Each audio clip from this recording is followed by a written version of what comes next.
Hi everyone. So today we're going to use something called macro beat pictures to have students decode rhythms. So the rhythms we're going to decode today are ta and titi. So this is more geared towards first grade, but you could use this activity and find your own pictures for any chant you find doing all different rhythms for different grade levels. So the first thing you're going to do is I made this slide through Google Slides. I'm going to share that with you all. And you're going to put all the different pictures, and first you'll just take your kids through the slides. So you could project that like I'm doing, or you could use Google Slides and Zoom on your computer, and on that you could present the slides while you talk in the background. So first I'm just going to teach you the chant in case you don't know it. So it goes like this: 1, 2, 3, 4.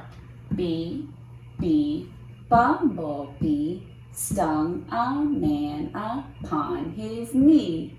Stung a pig upon his snout. I declare that you are out.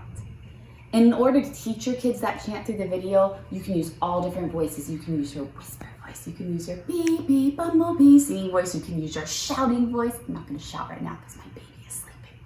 And you want to make sure you go through it a couple times so you think, even though you're not interacting with them, that they probably have it memorized by now.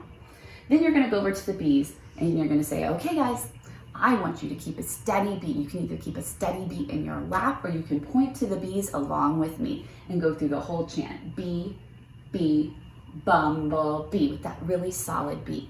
Now you don't want to get to decoding until you know that your students can switch between beat and rhythm. So you're going to do a lot of different activities in the video that you're doing with them that makes them switch in between. So next I would probably say, okay, now you guys are going to clap the way the words sound. You're not going to keep the steady beat. When we clap the way the words sound, it sounds like this.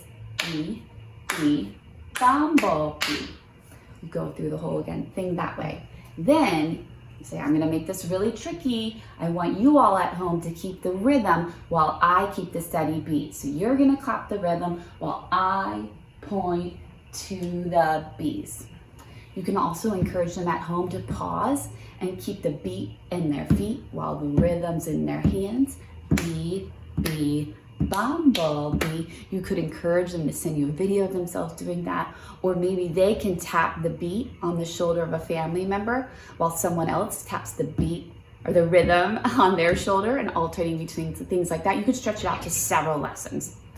So then when you get to the time where you think, maybe through your assignments, the stuff that your students are sharing with you, that they're ready to decode, you want to be doing it with inner hearing. So you're going to say, don't say the words out loud.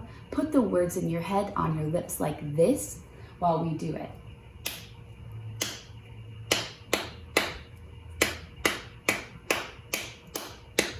And then you're going to start with just the first 4 beats. Our first 4 beats are bumblebee. Stop there.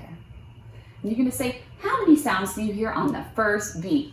You're going to pause and hoping at home that they answer 1 sound. How many sounds on the second beat? Here we go. Bee, bee, bumblebee. You can pause each time for the answer. So then you want to decode the whole line. We had 1, 1, 1, 2, 1.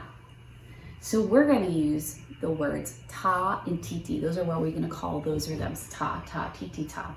And you can have them write the students write the rhythms in a lot of different ways. I wrote the rhythms out using some household items that I found. And I actually created some rhythms of my own. So I have my bee, bee, bumblebee written here. But then you could encourage students, find things in your house where you could write your own rhythms with ta and titi. They can be 4 beats, probably to start. Maybe you can stretch them out. You can have them send pictures and tell you how they would read them. Or maybe they could send you a video of them saying their new rhythm. So I hope you guys enjoy these ideas to do ta and titi. Hope you extend them to other rhythms for different grade levels. Thanks.